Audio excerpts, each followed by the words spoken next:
দূর, এগুলো বাদ দেন। 5ই আগস্টের পর থেকেই বলছে, আবার আমার হাত দিয়ে শপথ নিছে, আমি নিয়োগ দিছি, আমি উপদেষ্টা বানাইছি।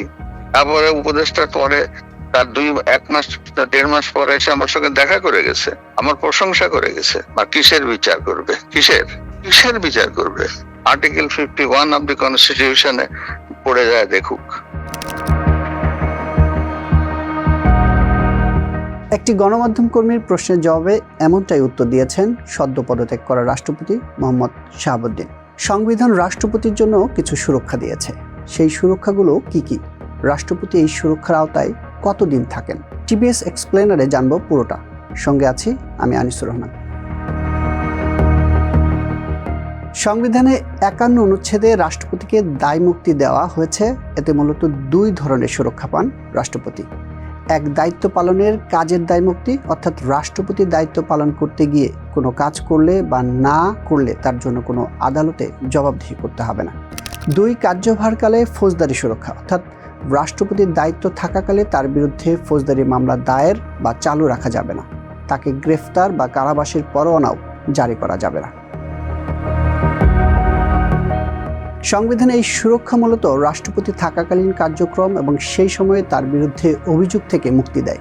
কিন্তু পদত্যাগের পর গ্রেফতার ও ফৌজদারি মামলার উপর সাময়িক সুরক্ষা শেষ হয়ে যায়, অর্থাৎ সাবেক রাষ্ট্রপতির বিরুদ্ধে নির্দিষ্ট অভিযোগে মামলা করা যেতে পারে। তবে রাষ্ট্রপতি হিসেবে দায়িত্ব পালন করার সময় কাজের জন্য দায়মুক্তি বহাল থাকে। সাবেক রাষ্ট্রপতির বিরুদ্ধে কোন ক্ষেত্রে মামলা করা যেতে পারে? রাষ্ট্রপতি হওয়ার আগে কোনো ফৌজদারি অপরাধে অংশ নেওয়া, এমন কোনো অপরাধ, দুর্নীতি, অন্য কোনো সুনির্দিষ্ট আমলযোগ্য ফৌজদারি অপরাধের বিরুদ্ধে মামলা করা যেতে পারে। তবে শর্ত থাকে যে অভিযোগটি হতে হবে সুনির্দিষ্ট, আইনগতভাবে আমলযোগ্য। বর্তমান পরিস্থিতিতে সদ্য পদত্যাগ করা রাষ্ট্রপতি মোহাম্মদ শাহাবুদ্দিনকে গ্রেফতার এবং তার বিরুদ্ধে আইনি ব্যবস্থা নেওয়ার চাপ আসছে বিভিন্ন মহল থেকে। এখন প্রশ্ন হচ্ছে, মোহাম্মদ শাহাবুদ্দিনের বিরুদ্ধে কি অভিযোগে কোন ধরনের মামলা হতে পারে?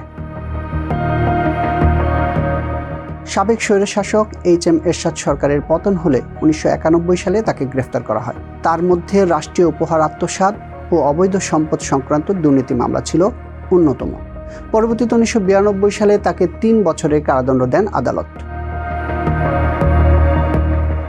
তাই শাহাবুদ্দিন প্রসঙ্গে ঐতিহাসিক তুলনা করলে বলা যায়, এরশাদ রাষ্ট্রপতির পদ ছাড়ার পর গ্রেফতার ও মামলার মুখোমুখি হয়েছিলেন। কিন্তু সাবেক রাষ্ট্রপতি শাহাবুদ্দিনের বিরুদ্ধে মামলা করা যাবে কিনা তা নির্ভর করে অভিযোগটি রাষ্ট্রপতি হিসেবে দায়িত্ব পালনের কাজ নাকি ব্যক্তিগত ফৌজদারি অপরাধ তার ওপর।